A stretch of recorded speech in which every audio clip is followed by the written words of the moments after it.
ভগবান দেখা যায় না হ্যাপি দেখে যা মাতৃভাষা হলো আমার মাতৃভাষা হলো আমার হামতে চালাই কানা তালি করেছে ভগবান।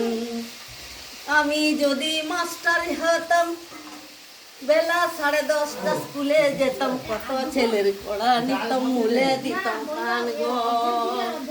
তালি করেছে ভগবান। মাতৃভাষা হলো আমার এই মাতৃভাষা হলো আমার হামতে চালাই কানা বাঙ্গ। আমি যদি ব্রাহ্মণ হতাম কত গছা গছা পয়তা রাখতাম, এই বার্তা কত মানে গো। এই সাঁওতালি করেছে ভগবান। এই মাতৃভাষা হলো আমার চালাই কানা বাঙ্গ। আমি আপনার দম